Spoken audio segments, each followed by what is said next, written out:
Hey guys, it's Ciara and welcome back to my channel.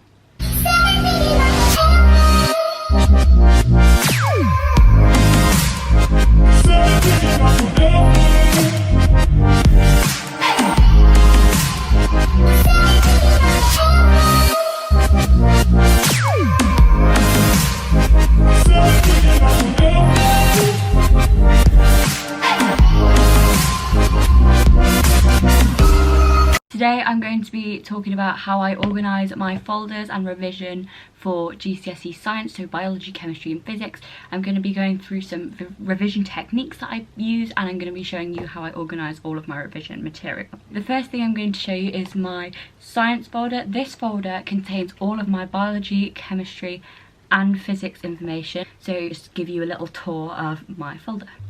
Okay, so when I first open up my folder, I have a copy of the periodic table on the inside, and then I have my specification overviews at the front for biology, chemistry and physics. These basically just give an overview of which topics are in which paper, how many marks you can get for that paper, how long it is and what percent of the GCSE it is.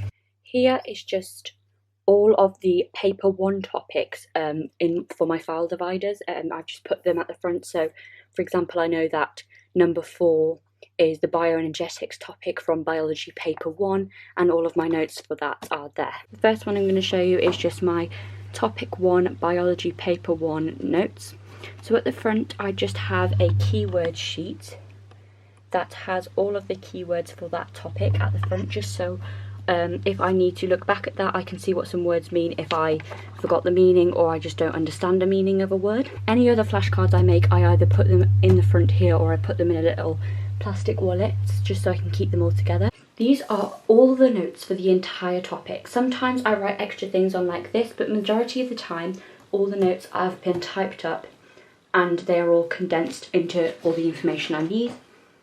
So for example with this page I have highlighted some of the important meanings and definitions of things, just so I know that's the most important stuff on that page that I need to learn. With things like microscopes, on the sheet there wasn't all the information that I needed, so I just made an extra flashcard with some more information just so I had all the information I needed. And with this triangle here, I didn't feel like I understood it enough, so I just made another version of it next to it. So I do that with all of them. Again, required practicals, I feel like I needed more information, so I just made some little annotations at the bottom and on the sides just to make sure I had all the information I needed, because required practicals are really important and I wanted to make sure I had everything that I needed to know. All of the sheets have diagrams where necessary that are all annotated, so I know what all of the diagrams are talking about, and then obviously there's a description of what the page is giving an overview of. As you can see, I've added more annotations here, and I just do this pretty much on every page where necessary, just so I understand things, and I make annotations where possible.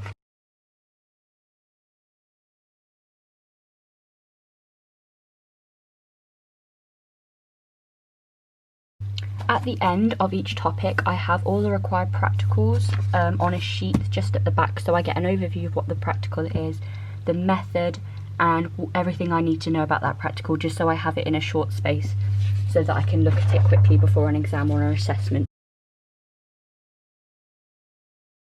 And these are just some notes I made in class. I have actually put these notes onto the mind maps, so I don't really need them, but I just kept them there just in case, or if I needed to give them to somebody else. And then all the other topics are pretty much the same. I have these for every topic in paper 1 and paper 2.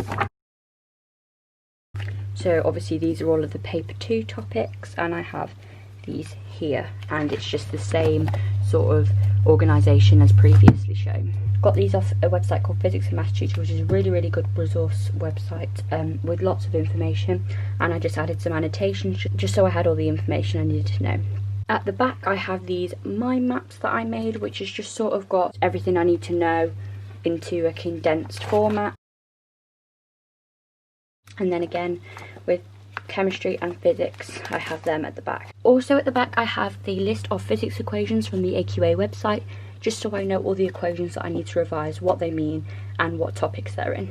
Another thing I have at the back is a revision tracker. Now, I'm not going to use my biology one as an example because it's not a very good one. I think I'm going to use my chemistry one. All the revision tracker is, it's basically gives you an overview of the topic and all the things inside that topic that you need to know. So you can just tick it off whether you've done it and whether you've revised it or not and whether you're confident on it. So I find those really, really helpful. Also at the back, I just have some lined paper in case I'm out somewhere or at school and I don't have any paper. I can just use it.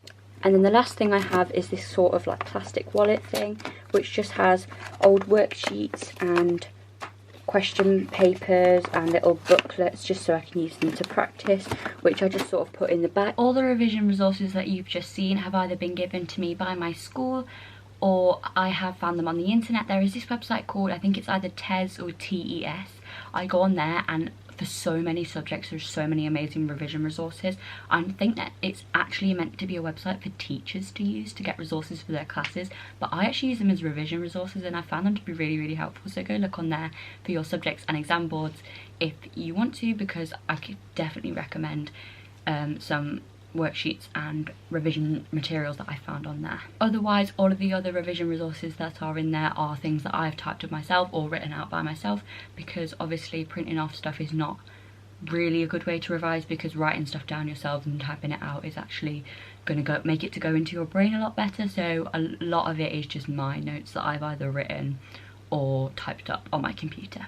All of my revision notes are all written with the assistance of Free Science Lessons on YouTube. If you watch my previous video, you will know who that is. Also, in general, if you watch study YouTubers, then you'll know definitely who Free Science Lesson is. He is literally a saviour for GCSE and A-level science. Basically, I watch his videos and I have my notes in front of me, and anything that I don't already have written down from my revision guide or from my school book or anything like that, I will write that he says. I will annotate things. I will, if he's got a diagram that he's put on the screen, I'll screenshot the diagram, put it in my notes, and then just like I've got everything I need then. And a lot of things, sometimes he gives extra information which I find quite helpful, or he explains something in a way that I understand better than what I've written down. So I will just change it or add new things, and I find it really helpful to use that method because he just condenses all the information that you need to know. So I know that once I've gone through his videos and written down everything that he said, I will have everything I need to know on that topic. Next thing I'm going to be talking about is my science box. This thing is very heavy. Yes, I have an entire box full of revision material. It's basically just like books and things like that.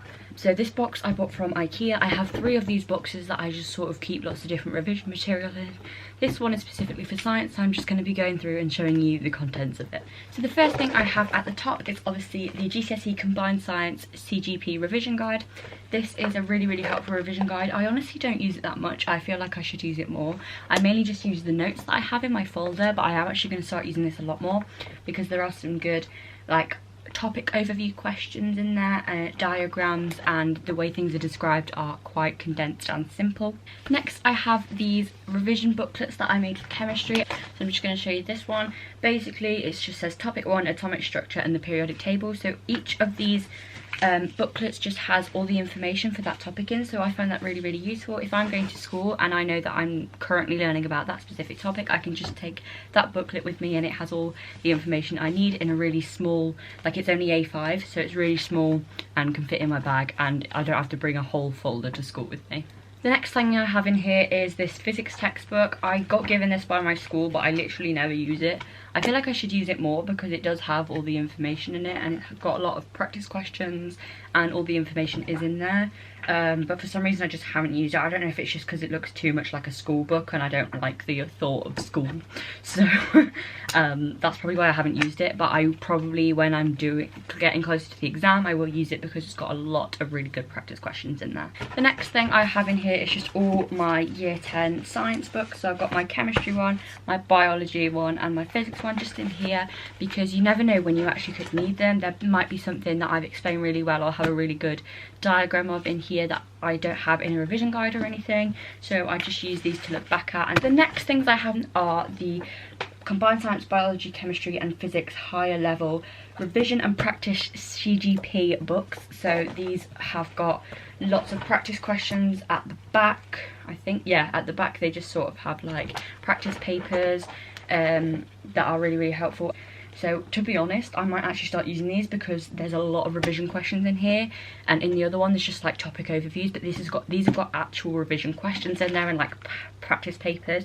So I might start using these, but obviously because it's not too close to the exam yet, I haven't really been doing practice papers because like I don't want to waste them and then not have any to do before the exam. Another little thing that I have in here which I actually found quite useful, which is these little cards I bought off Depop from somebody. They've got all the equations for physics on with a little diagram on the front of like what the card means, and then on the back they just have the triangle with all the annotations for what that triangle means. The last things that I have in my science box are these CGP revision cards. So for biology, chemistry and physics for the higher level combined science, I have all these revision cards which I haven't actually used yet, but I'm going to show you an example of what one is just in case you don't have them and you'd like to see what they're like so you can get them if you need. So this is an example of a card. On the front it's just sort of got like practice questions, and then some of them are easier, so the top two are usually the easier questions and then the bottom ones are usually the higher level, harder ones. And then on the back it has all the answers just so you can check your answers or you can get other people to test you. And I know these are really helpful, but I haven't actually used them yet. I'm sure I will get around to using them very soon though, because my mocks are coming up next month. So the last thing I'm going to show you is just some of the revision resources I have on my computer. So this is just my school folder. As you can see, I have a biology, chemistry and physics folder, and then obviously all my other folders for my other subjects with all my revision materials in. I'm not going to lie to you, science is probably the least full of the folders I have on here, because for things like RS, English, drama and music, I have a lot of resources that I have on my computer, but I don't really have many resources for them in folders, so I just keep a lot of it on my computer. For example, I'm just going to show you my biology one. So I've got some topic overviews and keywords just here, just because I can access them whenever I need. So if I need to look at them I can. I have this PDF of Quizlet flashcards that I'm going to print out because Quizlet flashcards are amazing and I found those yesterday, so I'm going to print them out at some point, but there is a lot of them so I'm going to have to wait until I have printing ink. I have some biology revision questions which I'm actually going to show you. So these are just them. I found them online, I'm not sure where, and they just sort of have all the questions that you need to be able to answer for each topic, or all the things you need to know, so you can just sort of test yourself. Another thing I have is I just have this mind map for topic 3. I do actually have them for other topics as well, but for some reason they're not in that folder, but they're from Physics and Maths Tutor. And I think I'm going to put them into the front of each topic section in my folder because they look really good. Chemistry is just sort of a similar thing, some Quizlet flashcards that I haven't yet printed out that I'm going to. The revision questions are the same as the biology ones, just obviously for chemistry.